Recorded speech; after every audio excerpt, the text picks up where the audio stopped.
Everyone laughed when a bankrupt millionaire adopted a homeless little girl.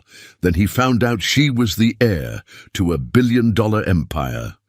Just before the story starts, wherever you are on your journey, consider this your sign to keep going. The rain pounded the Manhattan streets like it had a personal vendetta against the city. Alexander "Alex" Donovan pulled his once expensive coat tighter around his shoulders, painfully aware of the fraying cuffs and the hole in the left pocket. 6 months ago, he wouldn't have noticed the rain at all from inside his chauffeured Bentley. 6 months ago, he had been one of New York's golden boys, 32 years old, with a net worth of $70 million. Now, he was just another failed entrepreneur with nothing but a nearly empty bank account and an apartment he couldn't afford next month's rent on. When Harrison and Blackwell crashes, it'll take everyone with it. His financial advisor had warned him, "Don't put everything there, Alex." But Alex hadn't listened. He'd been so certain, so arrogant. Now every penny, every investment, every asset was gone, swallowed by the spectacular collapse of what had seemed like the surest bet on Wall Street. A car sped by, splashing dirty water across his Italian leather shoes, another relic from his former life. Alex didn't even flinch. What did it matter? Nothing mattered anymore. That's when he heard it. A small, stifled sob coming from the narrow alley between an upscale restaurant and a boutique whose windows displayed dresses that cost more than his current net worth. He should have kept walking. Whatever tragedy was unfolding in that alley wasn't his problem. He had enough of his own, but something made him stop, turn, and peer into the darkness. Huddled against the wall, partially sheltered by a soggy cardboard box, was a little girl. She couldn't have been more than 8 years old, with tangled dark hair plastered to her pale face by the rain. Her clothes, a dirty t-shirt and jeans, were soaked through, and she hugged her knees to her chest, shivering violently. "Hey," Alex said softly, taking a step into the alley. "Are you okay?" The girl's head snapped up, and Alex found himself staring into the most startling green eyes he'd ever seen. They were alert, intelligent, and filled with a wariness no child should possess. "Go away," she said, her voice surprisingly strong despite her trembling body. "I don't need help." Alex crouched down, keeping a respectful distance. "It's freezing and pouring rain. Everyone needs help sometimes." "Not from strangers," she retorted, eyeing him suspiciously. "I'm Alex," he said, offering a gentle smile. "Now, I'm not a stranger anymore."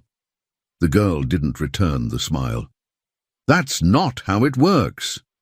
"You're right," Alex nodded seriously. "Smart girl. Do you have somewhere to go? Parents? Anyone I can call?" Something flickered across her face, pain, quickly masked. "No, nobody." Alex hesitated. The responsible thing would be to call social services. But something in those fierce green eyes made him pause. He'd been on the receiving end of enough pity in recent months to recognize the pride in her gaze. "I'm going to get some food," he said, gesturing to the restaurant next door. "If you're still here when I come out, maybe you'd like some too." The girl didn't respond, but she didn't run either.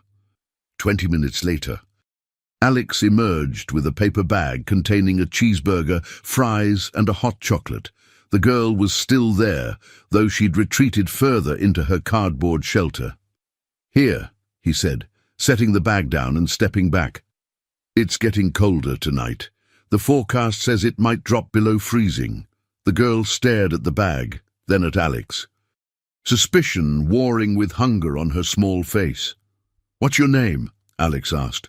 A long silence stretched between them, punctuated by the drumming of rain. "Lily," she finally whispered, so quietly he almost missed it. "Nice to meet you, Lily." Alex hesitated, then made a decision that would change both their lives forever. "I have a couch. It's not much, but it's dry and warm, just for tonight until we figure something out." Lily's hand moved to her neck, clutching something beneath her shirt. A gesture Alex would soon come to recognize. Her eyes, wise beyond their years, studied him with an intensity that made him feel transparent. "Why?" she asked simply. It was a fair question.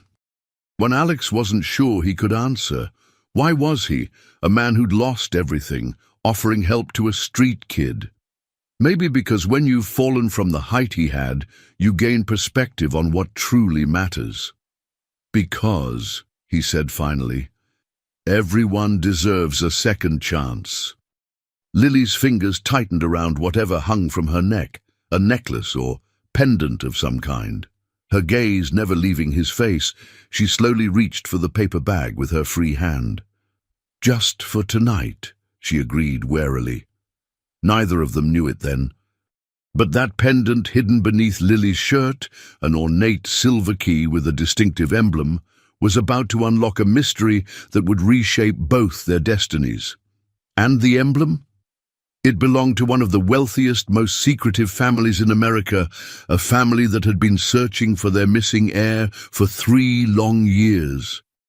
Just before the story starts, wherever you are on your journey, consider this your sign to keep going.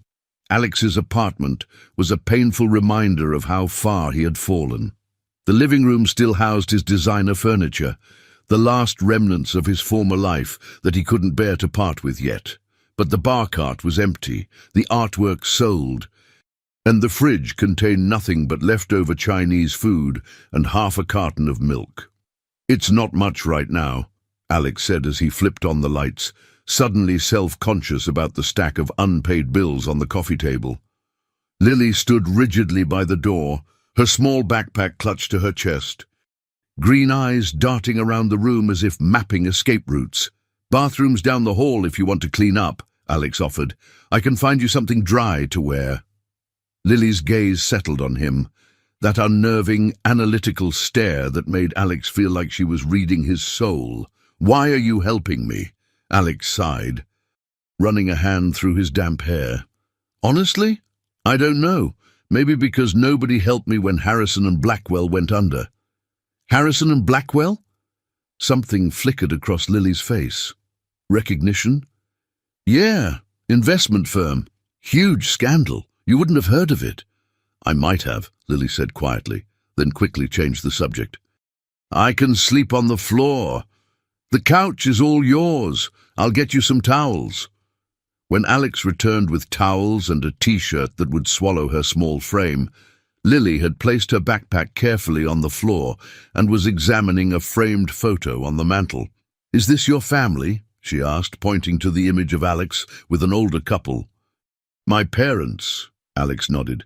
"They're in Florida now, retired before everything happened."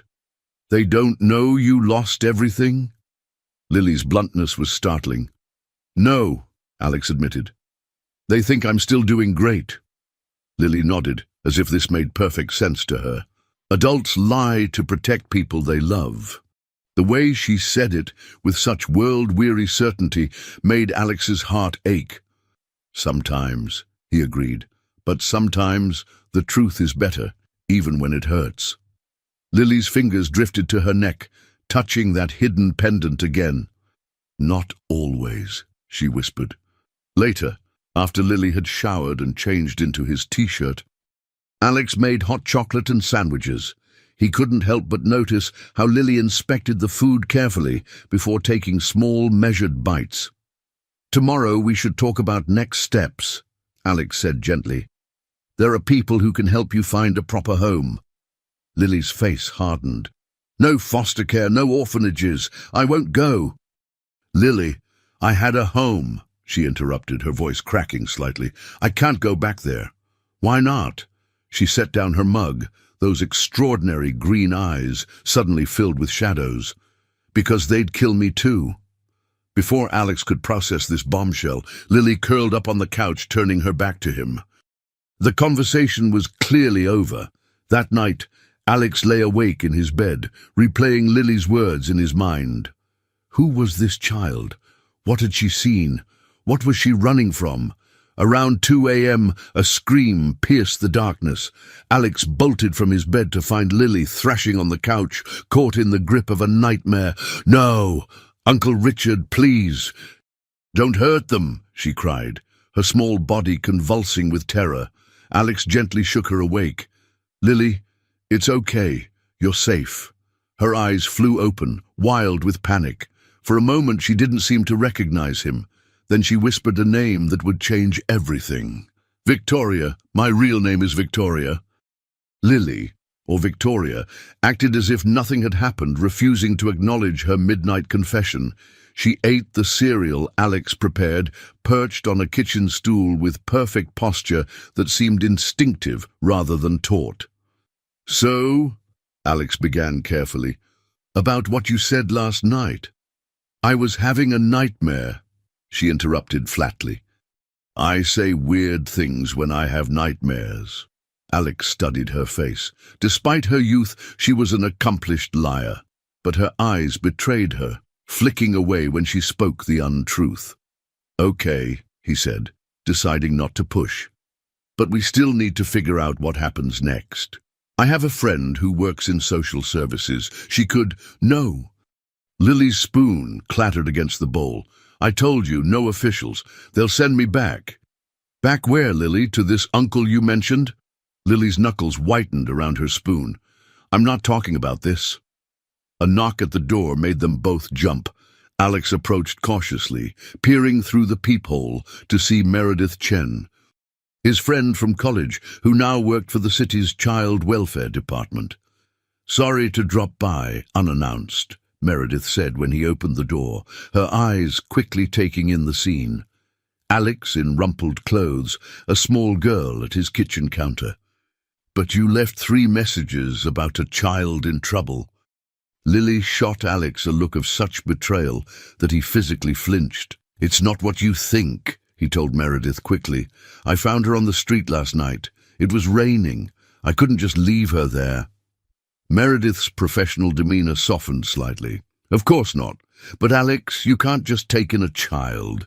There are procedures, laws." I know. That's why I called you instead of 911. Alex lowered his voice. "I think she might be running from someone dangerous." While they whispered in the entryway, Lily had silently slipped from her stool and moved to the window. She stiffened suddenly, pressing herself against the wall. "Lily? What's wrong?" Alex asked, noticing her alarm. "There's a man across the street," she whispered. "He's been watching the building." Alex and Meredith moved to the window. Below, a tall man in a dark suit stood beside a black sedan, his attention fixed on Alex's building. "Do you know him?" Meredith asked. Lily nodded, her face pale. "He works for my uncle." Meredith looked from Lily to Alex, her expression grave. "Alex, what have you gotten yourself into?" Before he could answer, Lily darted to her backpack and pulled out a crumpled newspaper clipping. She thrust it at Meredith. "This is why I can't go with you," she said, her voice trembling with urgency. The headline read, "Blackwood heiress still missing after 3 months." Below was a photo of a younger Lily in an expensive dress, her dark hair neatly styled, standing beside a stern-looking man identified as Richard Blackwood, interim CEO of Blackwood Industries. Meredith gasped. "You're Victoria Blackwood." Lily, Victoria, nodded, her hand going to the pendant beneath her shirt. "And if you try to take me to the authorities, my uncle will find me, and then I'll disappear for good." "We need to be smart about this," Meredith said, drawing the curtains closed. "If you really are Victoria Blackwood, there are proper channels. The proper channels all lead back to my uncle." Victoria insisted. "He has judges and police officers in his pocket." Alex's mind was reeling. The Blackwoods weren't just wealthy, they were American royalty. Old money, vast holdings, political connections. Harrison and Blackwell had managed some of their European investments before the collapse. "Meredith, can you give us a day?" Alex asked. "Just 24 hours to figure this out." Meredith hesitated, her professional ethics warring with the genuine fear in Victoria's eyes. 48 hours, she finally said. "Then I have to report this, Alex, for her safety and yours." After Meredith left, Alex turned to Victoria. "You have some explaining to do." Victoria's fingers wrapped around her pendant. "My parents died in a yacht accident 3 years ago. Everyone said it was a tragic accident, but I heard Uncle Richard on the phone the night before. He said, 'After tomorrow, everything changes. No loose ends.' That doesn't necessarily mean the next day my parents were dead. And Uncle Richard became my guardian and took control of Blackwood Industries." Victoria's voice was flat, emotionless, as if she'd disconnected from the horror of her own story. "He started treating me differently, keeping me isolated. I overheard things, arguments about my trust fund, about my shares in the company. So you ran away?" Victoria nodded. "With help from one of the housekeepers. She gave me this." She pulled out the pendant, a silver key on an expensive chain. "It opens a safe deposit box. She said it contains evidence about what really happened to my parents." Before Alex could respond, his phone rang. The screen displayed a name he hadn't seen in months: Carter Wilson, his former business partner. "Alex, my man, heard you're still in the city," Carter's voice boomed, artificially cheerful. "Let's grab a drink, for old time's sake." An hour later, at a bar that had once been their regular haunt, Carter wasted no time getting to the point. "Word on the street is you've taken in a kid," he said, signaling the bartender for another round. "A little girl." Alex kept his expression neutral. "News travels fast." "It does when Richard Blackwood is offering $1 million reward for information about his missing niece." Carter leaned forward. "Is it her, Alex?" "Did you find the Blackwood girl?" "I don't know what you're talking about." Carter laughed, but there was no humor in it.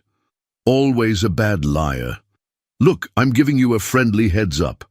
Blackwood has people searching every block of this city. Whatever you think you're doing, you're out of your league. Why does he want her back so badly?" Alex asked, unable to help himself. Something calculating flashed in Carter's eyes. When Victoria turns 21, she inherits controlling interest in Blackwood Industries, worth about $30 billion. Until then, everything's managed by a trust overseen by her guardian, currently her dear Uncle Richard. As Alex walked home, his mind raced. He had stumbled into something far bigger and more dangerous than he'd imagined. His phone buzzed with a text from an unknown number. "The girl is worth more than money. Walk away if you value your life." When he reached his apartment, Victoria was sitting cross-legged on the couch, examining the newspaper clipping. "They've found us." "Haven't they?" she asked without looking up. Alex sat beside her. "Not yet, but they're looking. Victoria, that key around your neck. What bank is the safe deposit box in?" She finally met his gaze. "First Federal on Madison Avenue." "Then we're going there tomorrow." First Federal Bank stood like a fortress of marble and glass on Madison Avenue.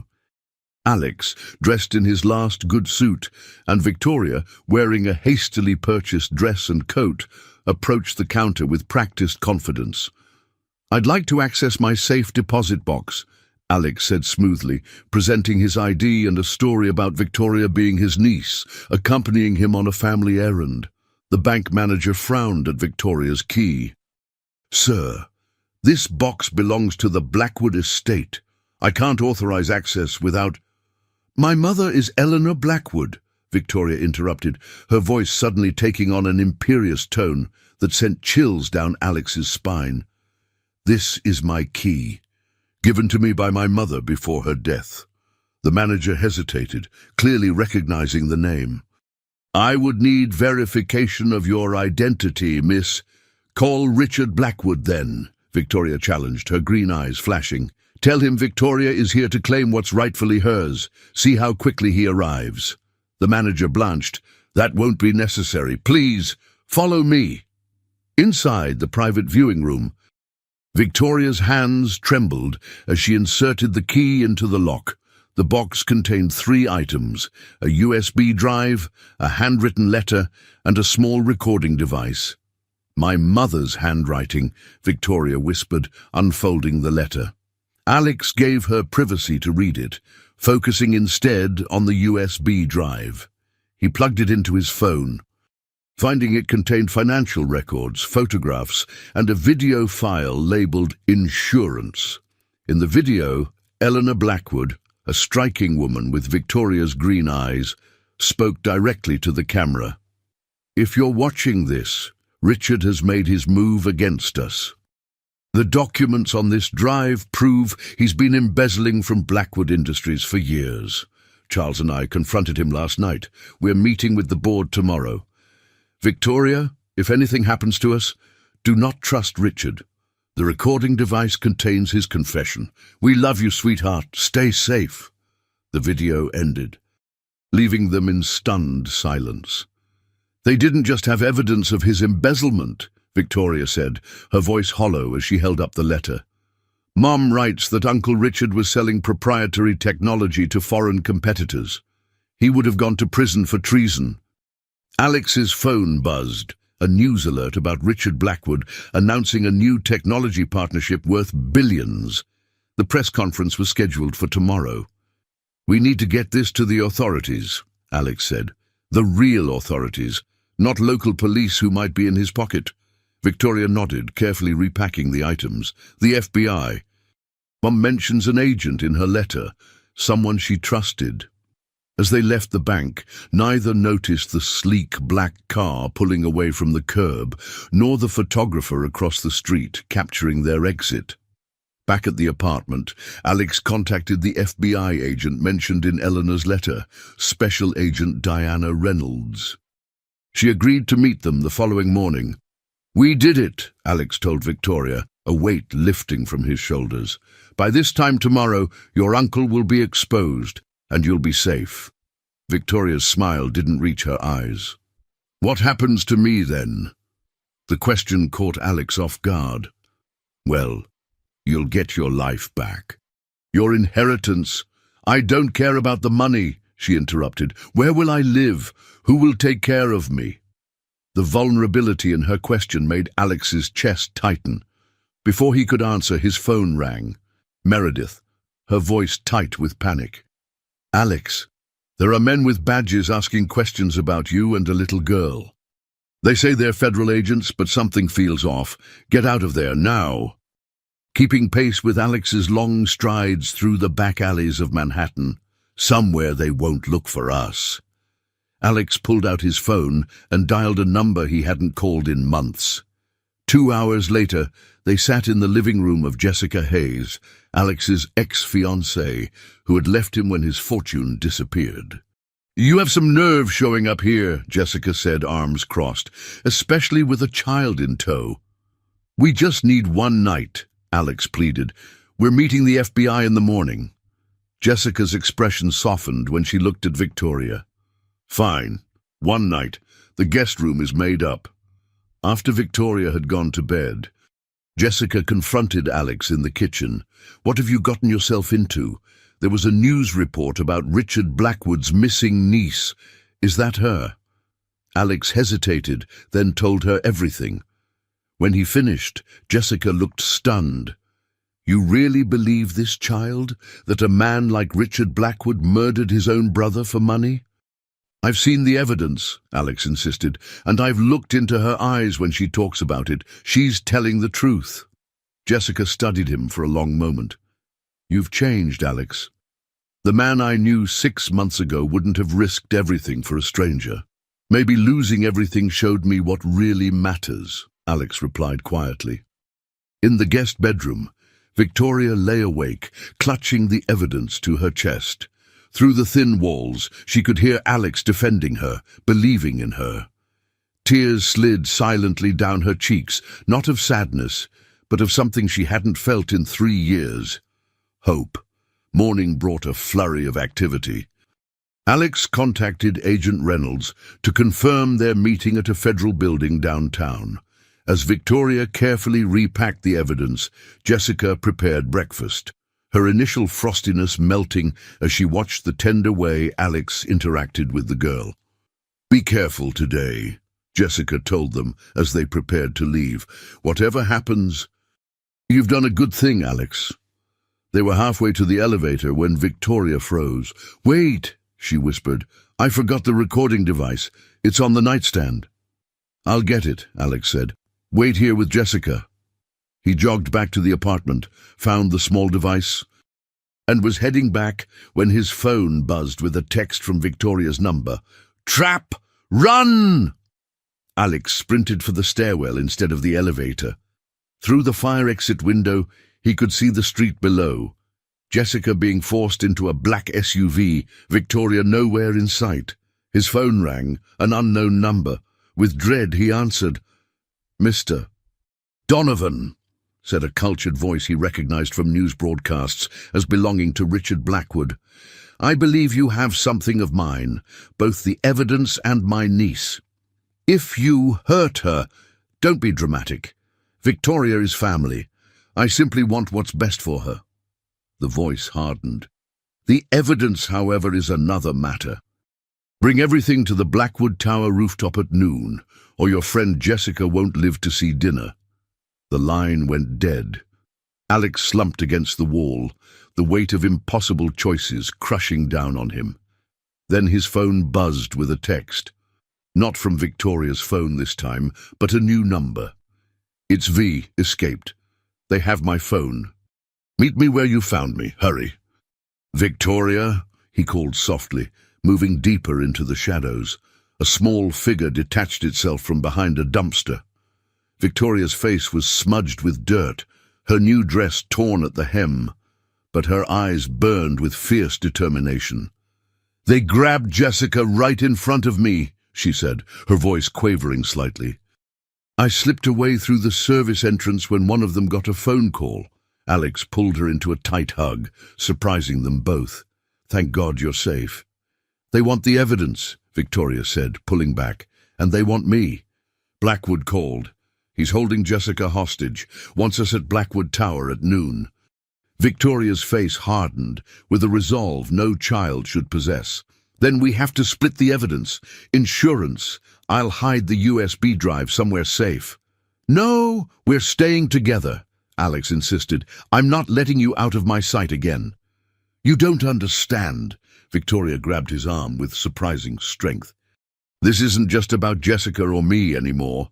Those technology deals my uncle is announcing today, they involve selling classified security systems to foreign governments. If we don't stop him, people will die." Alex stared at her, this extraordinary child speaking of matters far beyond her years. "How do you know all this?" "I listened," Victoria said simply. "Adults think children don't understand, so they talk freely. I understand more than they realize." Rain dripped from her dark hair as she outlined her plan, a plan so audacious it might actually work. They would need help, though. Someone inside Blackwood Industries. "There's one person," Victoria said. "My father's former assistant, Margaret. She's still there and she helped me before." 20 minutes later, huddled in a coffee shop bathroom, Alex called the direct line Victoria had memorized. "Margaret Walsh," answered a clipped, professional voice. "I'm with Victoria Blackwood," Alex said without preamble. "We need your help." A sharp intake of breath. "Is she safe?" "For now, but Richard is holding someone hostage, demanding the evidence Victoria's parents collected against him." Silence stretched across the line.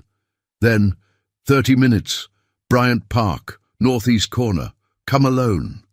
Margaret Walsh was a severe-looking woman in her 50s, with steel-grey hair and watchful eyes that softened the moment they landed on Victoria.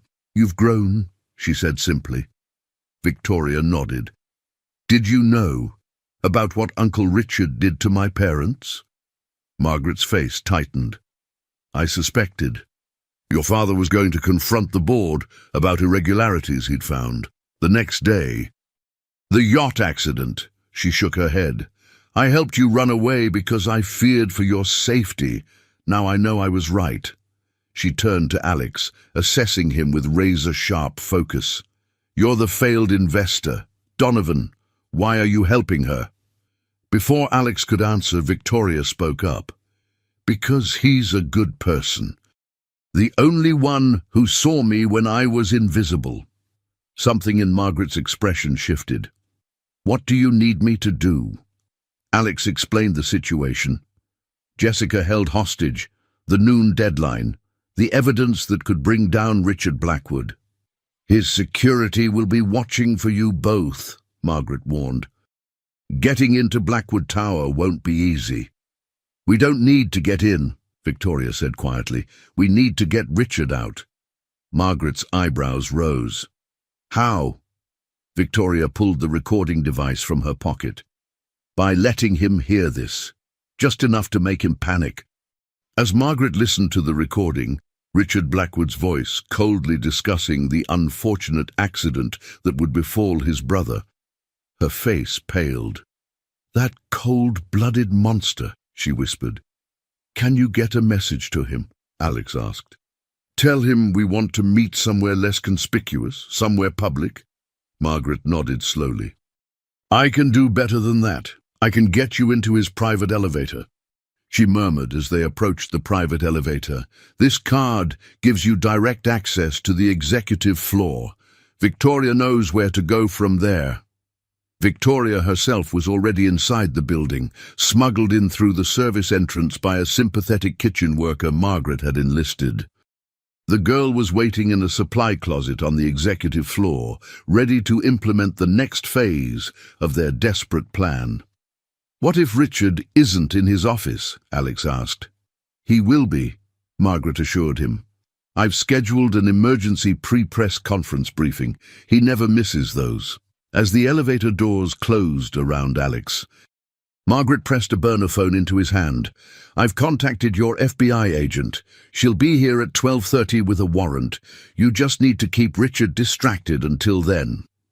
Alex's stomach lurched as the elevator shot upward. Everything hinged on perfect timing and on Richard Blackwood's arrogance. The man believed he was untouchable. They were counting on it. On the executive floor, Alex slipped past the receptionist's unmanned desk. Margaret had arranged a convenient fire drill for the administrative staff and found the supply closet where Victoria waited. Ready? He whispered. Victoria nodded, clutching the recording device. Her small face was pale but determined. Room 7212. It's a small conference room next to his office.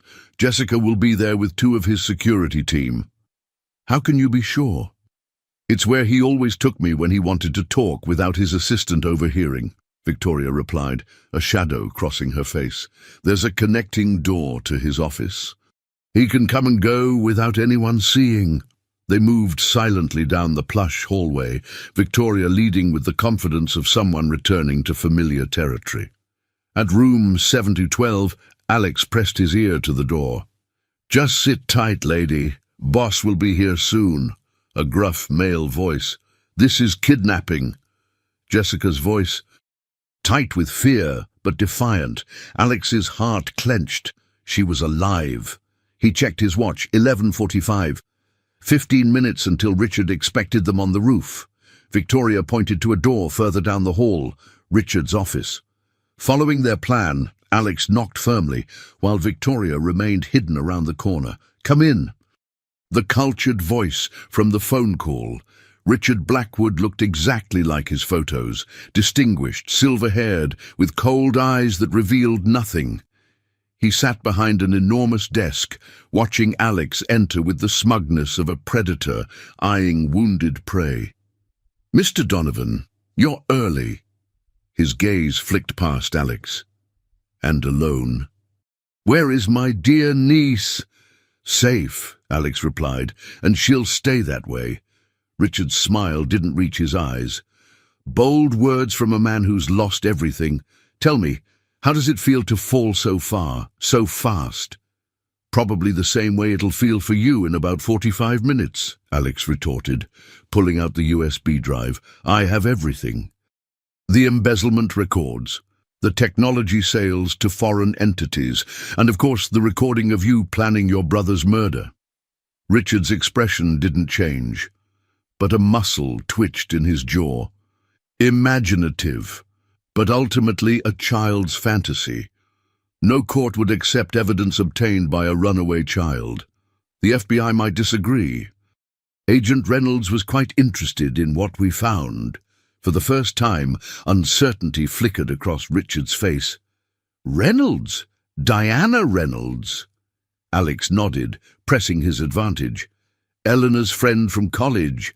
Apparently they stayed in touch. Richard stood abruptly. Enough games. Where is Victoria? Where is the rest of this so-called evidence? Release Jessica first. Richard pressed a button on his desk. Bring Ms. Hayes to my office. What happened next unfolded with terrifying speed. The door connecting to room 7012 opened, and Jessica was pushed into the room, followed by two burly security men. At the same moment, Victoria slipped in through the main door.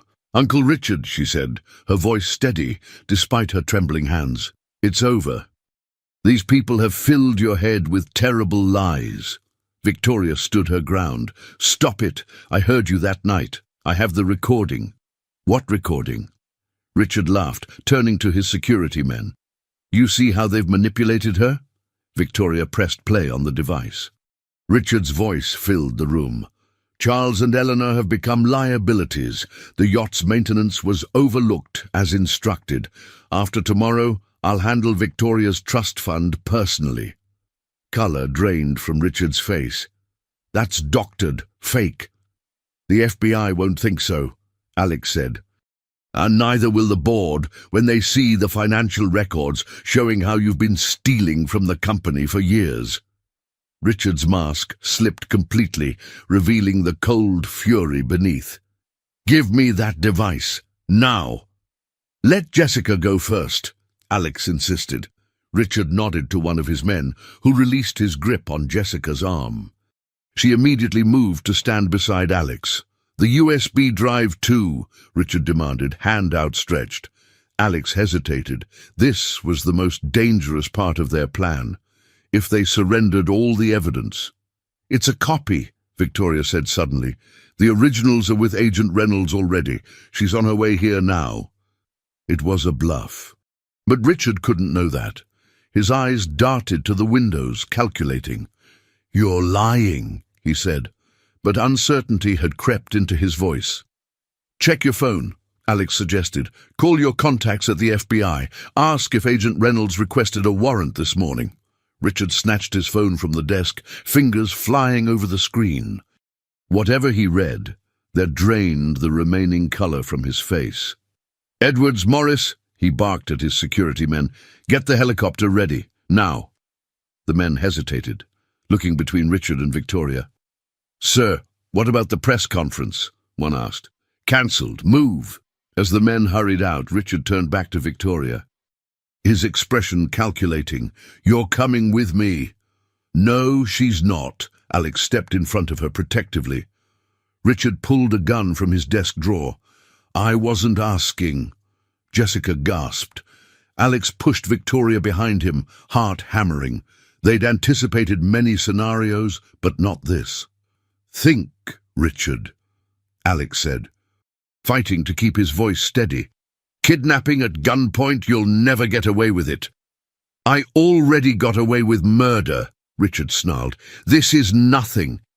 The door burst open behind them. For one heart-stopping moment, Alex thought it was the security men returning. Instead, Margaret Walsh stood there, wide-eyed at the scene before her. Richard, what are you doing? She demanded. Richard's gun wavered. Stay out of this, Margaret. It doesn't concern you. You're holding a child at gunpoint. Of course it concerns me. She stepped into the room, positioning herself beside Alex and Victoria. Charles and Eleanor trusted you. How could you betray them like this? They betrayed me, Richard shouted, his composure cracking. This company was as much mine as theirs. More. I was the one who built the government contracts, who took the risks. While Richard's attention was on Margaret, Victoria slipped the recording device to Jessica, who quietly edged toward the door. And for what? Richard continued, gesturing wildly with the gun.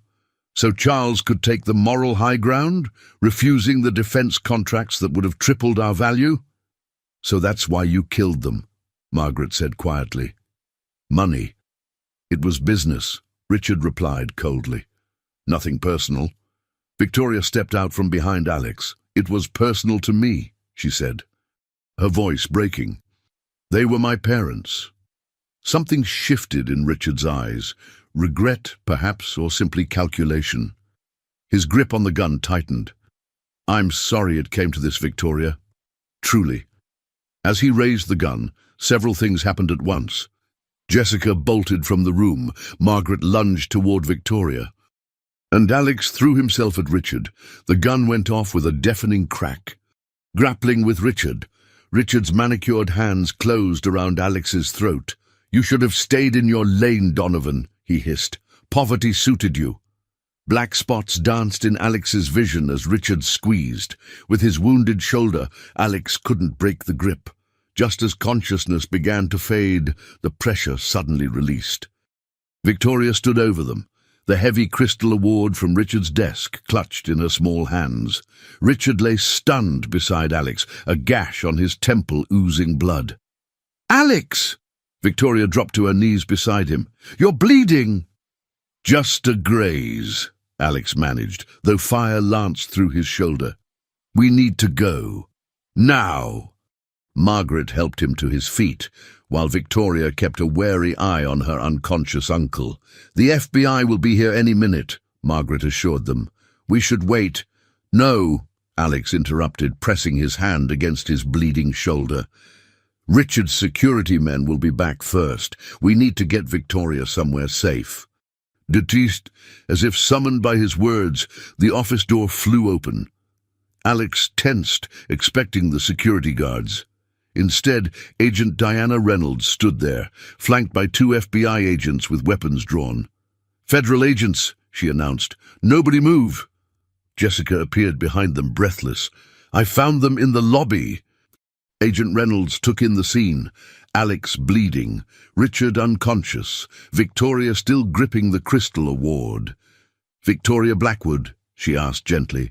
Victoria nodded, her eyes never leaving Alex. "Your mother was my friend," Agent Reynolds said. "I'm here to help." Within minutes, the office swarmed with federal agents. Paramedics tended to Alex's shoulder wound, a bullet graze that looked worse than it was. Richard Blackwood was handcuffed and led away, still dazed from Victoria's blow. As a female agent took Victoria's statement, Alex found himself face to face with Agent Reynolds. "You took an enormous risk," she said. Her tone somewhere between admiration and exasperation. "Richard Blackwood is one of the most powerful men in the country." "Was," Alex corrected, wincing as the paramedic cleaned his wound. Reynolds nodded. "The evidence you recovered, plus the recording of him essentially confessing to attempted murder just now, he's finished." "What happens to Victoria now?" Alex asked, watching the girl across the room. Despite everything, she sat poised and composed, answering questions with quiet dignity. "That's complicated," Reynolds admitted. "With her parents dead and her guardian arrested for their murder, she'll need a court-appointed guardian until the probate court sorts out her inheritance." "Foster care," Alex said flatly. "Most likely," Reynolds agreed, "unless there's a family member who can step forward." Later, as they left Blackwood Tower, Victoria now officially in FBI protective custody, Alex found himself struggling with an unexpected sense of loss. It was over. Victoria was safe. Richard would face justice. So why did he feel so hollow? "They're taking me to a safe house," Victoria told him on the sidewalk outside, an FBI agent hovering nearby. "Agent Reynolds says I have to testify against Uncle Richard." "You'll be amazing," Alex assured her, forcing a smile. "You're the bravest person I've ever met, Victoria Blackwood." Victoria's composure finally cracked. Tears filled her green eyes. "Will I see you again?" Before Alex could answer, Agent Reynolds approached. "We need to go." "Victoria." As Victoria was led toward a waiting SUV, she suddenly pulled away and ran back to Alex, throwing her arms around him. "Thank you for seeing me," she whispered, when nobody else did. Then she was gone, swept away in a procession of government vehicles, leaving Alex standing on the sidewalk with an ache in his shoulder and an emptiness in his chest that had nothing to do with his wound. Jessica appeared beside him. "You okay?" "Yeah," he lied. "It's over. She's safe." "What will you do now?" Alex shook his head. "No idea. Find a job, rebuild." Jessica hesitated, then kissed his cheek.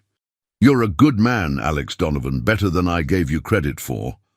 3 days later, Alex sat in his apartment surrounded by boxes. The landlord had given him until the end of the week to vacate. His savings depleted, he could no longer afford the rent. The irony wasn't lost on him. He'd helped recover a $30 billion fortune and was now essentially homeless. His phone rang. An unknown number. "Mr. Donovan? This is Patricia Winters, from the law firm of Winters, Goldberg and Shaw. We represent the Blackwood estate." The woman's voice was brisk, professional. "Ms. Victoria Blackwood has made a rather unusual request, and we need to discuss it with you urgently." Alex felt painfully out of place in his worn suit and scuffed shoes as he was escorted through a reception area that probably cost more than he'd ever earned in his life. Patricia Winters was a formidable woman in her 60s with shrewd eyes that assessed Alex with laser-like precision. "Thank you for coming on such short notice, Mr. Donovan. Is Victoria okay?" Alex asked immediately. A hint of approval flickered across Winters' face. "She's as well as can be expected, given the circumstances. She's currently with a court-appointed guardian at a location we're keeping confidential for her safety, Richard's associates. Some remain at large, yes. But that's not why I asked you here." Winters gestured to a chair. "Please sit." She opened a folder on her immaculate desk. "The Blackwood estate is one of the most complex we've ever handled. Victoria stands to inherit controlling interest in Blackwood Industries when she turns 21. Currently valued at approximately $32 billion. Until then, her affairs are managed by a trust." Alex shifted uncomfortably. "What does this have to do with me?" "Everything." Winters fixed him with a penetrating stare. "Eleanor Blackwood's will contained an unusual provision. In the event both she and Charles died before Victoria reached majority, and if Richard was unable or deemed unsuitable to serve as guardian, Eleanor left instructions regarding an alternative." "Another family member?" "No. Eleanor specified that guardianship should be assigned to, and I quote, a person of moral character who demonstrates selfless concern for Victoria's welfare above all financial considerations." Alex frowned. "That's oddly specific." "Indeed. The court typically appoints family members as guardians. But given the circumstances, the judge is willing to consider Eleanor's wishes." Winters leaned forward. "Victoria has requested that you be considered for this role." Alex stared at her, certain he'd misheard. "Me? I'm not qualified. I don't have a job. I'm being evicted from my apartment." "Qualification for guardianship isn't based on wealth, Mr. Donovan, but on character. You risked your life to protect a child you barely knew. With no expectation of reward. Anyone would have done the same," Alex protested. "No," Winters said flatly. "They wouldn't. Most people would have called social services the moment they found a homeless child. You saw Victoria, really saw her, when she was at her most vulnerable." Alex sat back, overwhelmed. "This is a lot to process." "Of course, take some time to think about it." Winters handed him a business card. "Victoria's trust includes provisions for her guardian's living expenses and a modest stipend. Nothing extravagant, but enough to ensure her caretaker can focus on her well-being." As Alex left the office, his mind reeled with implications. Him, guardian to one of the wealthiest children in America? It was absurd.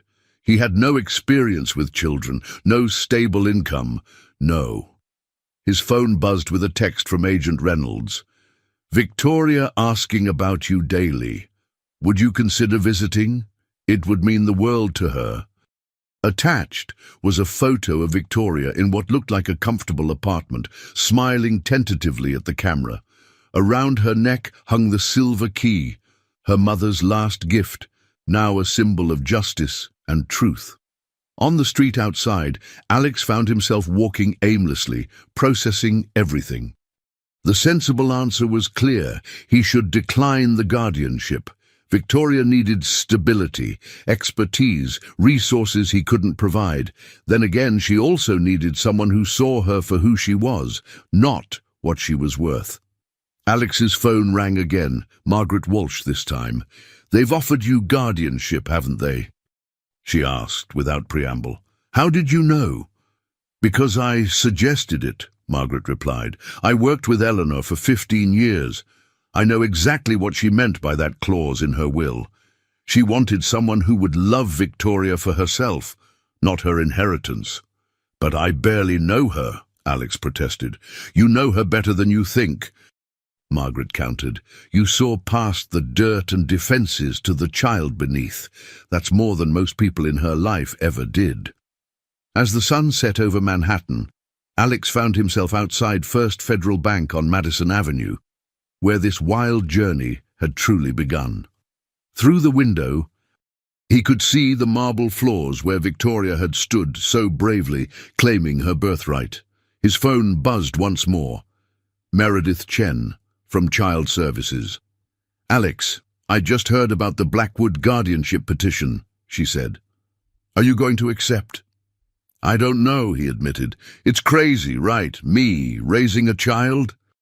Meredith was quiet for a moment. "When I saw you with her that first day, you know what struck me? How you listened to her, really listened, like her words mattered. Do you know how rare that is? She's an extraordinary kid." "Yes, she is," Meredith agreed. "And she chose you, Alex. That says something important." As darkness fell over the city, Alex made his decision. There would be challenges, certainly. The media frenzy alone would be brutal. But Victoria had faced down a murderer for the truth. Surely he could face whatever came next. He texted Agent Reynolds. "When can I see her?" The reply came immediately. "Tomorrow, 10 a.m. She'll be so happy." For the first time since Harrison and Blackwell collapsed and his world fell apart, Alex felt something he'd almost forgotten. Purpose. And perhaps, just perhaps, the beginning of a different kind of wealth than the one he'd lost. Watching Victoria feed the ducks by the pond, her dark hair, now neatly trimmed, caught the sunlight as she laughed. A sound that had become more frequent but remained precious. The court proceedings had been lengthy, the media coverage relentless. "Billionaire orphan and broke hero," screamed the tabloid headlines. Richard Blackwood had pleaded not guilty, but the evidence was overwhelming. With Margaret Walsh's testimony and Victoria's courageous appearance in court, his conviction was all but assured. "We're being watched," Victoria said casually as she returned to the bench, brushing breadcrumbs from her hands. Alex nodded toward the discreet security detail at the park entrance, a necessary precaution until Richard's trial concluded.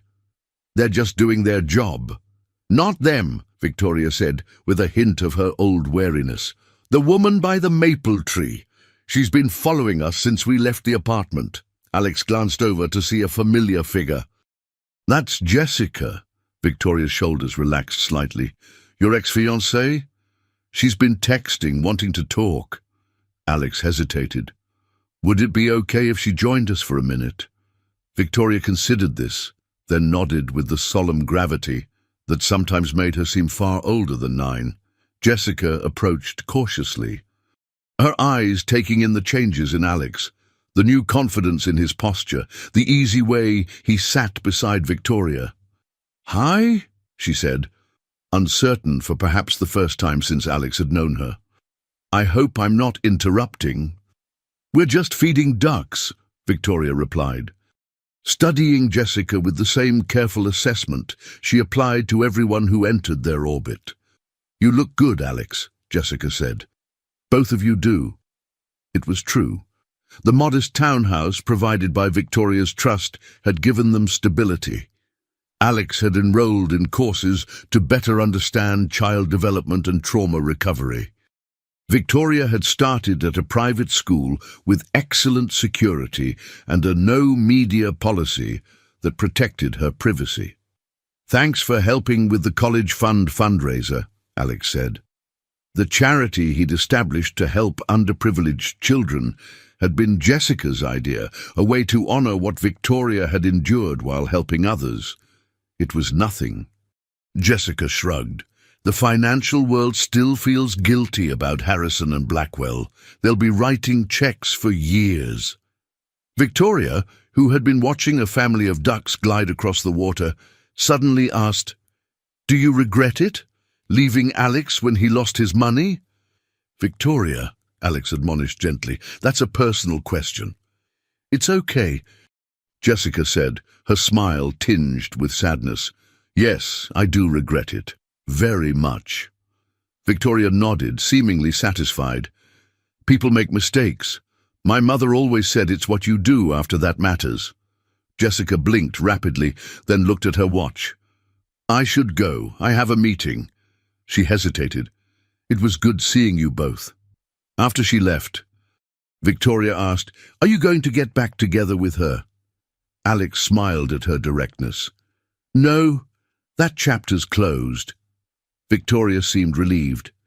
"Good. She's nice, but she doesn't see you." "Not really."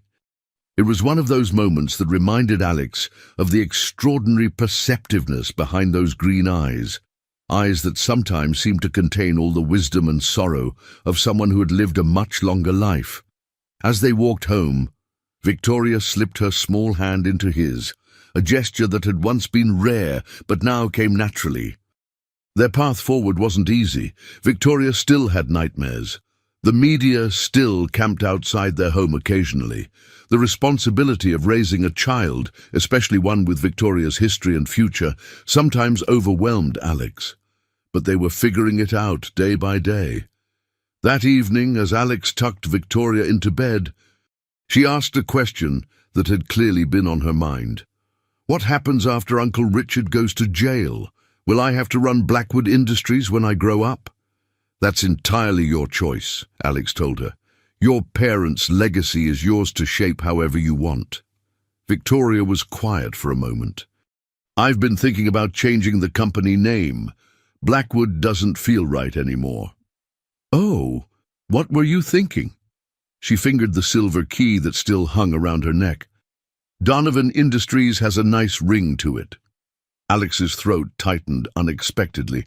"Victoria, you don't have to—" "I know," she interrupted, "but I want to. You're my family now." Those simple words, the thing Alex had never expected to hear again after losing everything, filled a space in his heart he hadn't realized was empty.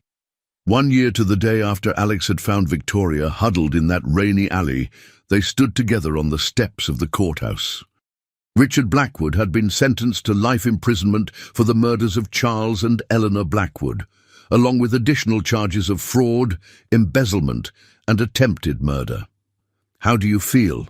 Agent Reynolds asked Victoria as reporters shouted questions from behind security barriers. Victoria considered the question with her characteristic thoughtfulness. "Like I can finally start living instead of just surviving." Later that night, Alex found Victoria sitting on the window seat in their living room, gazing out at the city lights. The silver key rested in her palm, catching the lamplight. "I don't need this anymore," she said. Holding it up, "The safe deposit box is empty. The truth is out." Alex sat beside her. "What will you do with it?" Victoria closed her fingers around the key. "Keep it. To remember that sometimes the most valuable things aren't what's in the box, but who helps you open it." Alex smiled at her wisdom. "Your parents would be incredibly proud of you." Victoria. "I know," she said with quiet certainty. Then, after a moment's hesitation, "I've been thinking, Would it be okay if people called me Lily again, just at school and with friends? Lily? Alex was surprised. I thought that was just a name you used when you were hiding. Victoria Lily shook her head. It was my mother's nickname for me, because I was her little flower. She looked up at him, suddenly vulnerable. Victoria is the heiress everyone wants something from. Lily is just me. Then Lily it is, Alex agreed softly. But you know what? Whether you're Victoria Blackwood or Lily Donovan, you're the bravest, smartest, most extraordinary person I've ever met. Lily leaned against him, a child again, despite all she had endured. Do you think people will still talk about us? The millionaire and the little beggar girl? Alex put his arm around her shoulders. Probably. People love those kinds of stories. They all laughed, didn't they, when you took me in? Some did, Alex admitted. They thought I was crazy. Lily smiled, that rare, brilliant smile that transformed her serious face. They're not laughing now. Outside, the Manhattan skyline glittered with promise. Inside, a man who had lost everything and a girl who had inherited more than anyone could spend in a lifetime had found the one thing neither could buy, a family. And somewhere, Alex liked to think, Eleanor and Charles Blackwood were at peace, knowing their daughter was finally home. The NDF.